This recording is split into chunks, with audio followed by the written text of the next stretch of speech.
Jesus, Mary and Joseph.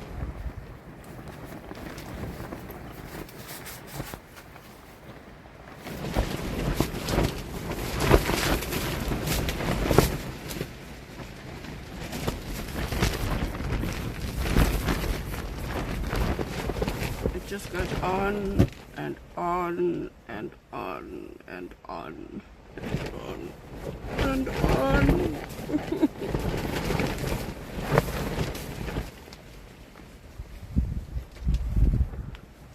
I wonder how many times I can say to editors and colleagues and others when I fail to deliver that the dog ate my homework.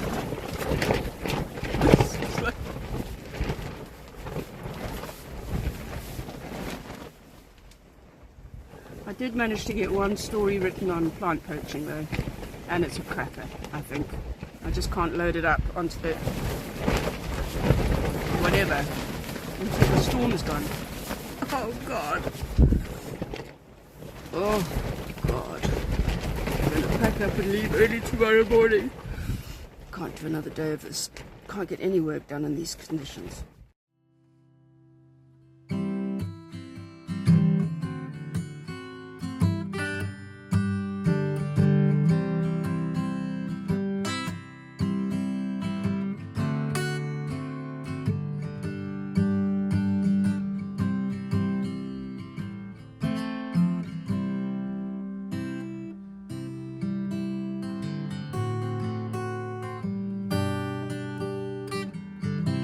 Story Ark is a year-long journalistic project where I'll travel around South Africa in search of remote and often invisible places to find the untold stories of how the climate crisis is unfolding on our doorstep in our lifetime.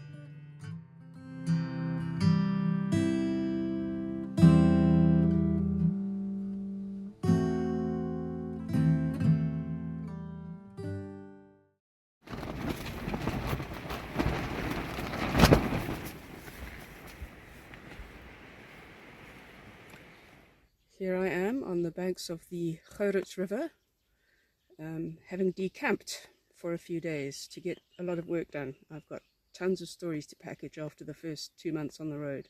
The temperatures for the past few days have been well above 30, and it's pretty hard to put in a good 8-hour workday when it's that hot. The inside of the tent was absolutely blisteringly hot. Just couldn't work in the tent, so I had to. But it was so windy outside that my glasses kept blowing off the table, and it was just impossible to get anything done. So it was just a reminder that, yeah, as fun as it's going to be to live out of a van and a tent for a year, it's not going to be easy.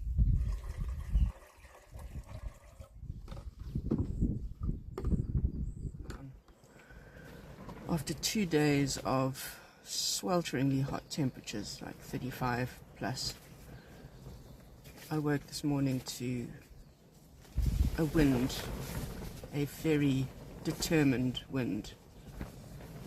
The awning on my tent, the frame buckled under the pressure and collapsed. No, I managed to do a MacGyver on it, but it looks like a bird with a broken wing. Yeah. This has been my first week camping properly on this trip. And what can I say? Monday involved driving in 38 degrees and arrived at the campsite in the late afternoon and had to put up camp in the residue of the day's heat. And by Wednesday, this wind had started,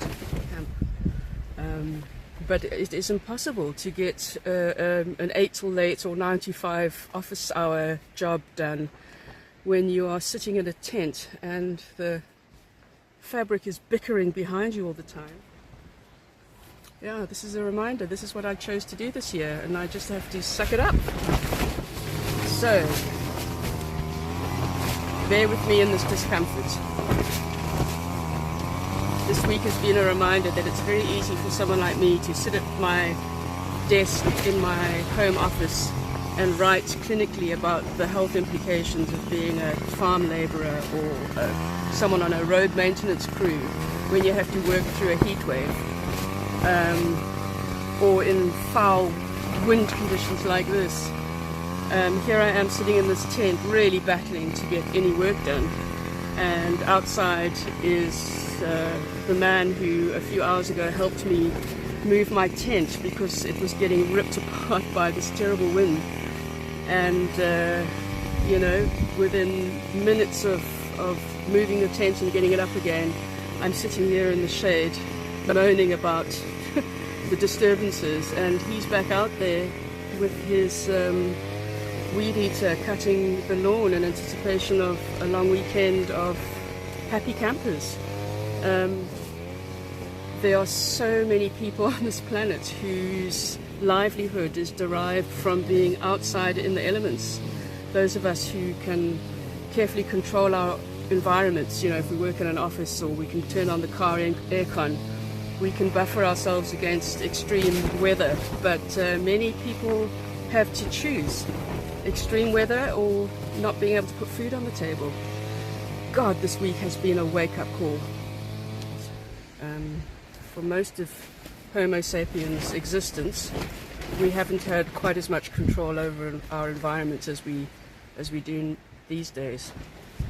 Bricks and mortar buildings, electricity and water infrastructure for those of us who are lucky enough, roofs. Whew. This is hiding in the ablution block. Computer on my lap, plugged into the inverter, with little mouse trying to hide from the heat next to me. And outside, it is just fucking wild. The tent is too hot to sit inside, and outside, just everything is blowing away. Life's needs, well, we need water, food, energy, shelter, and love, I guess.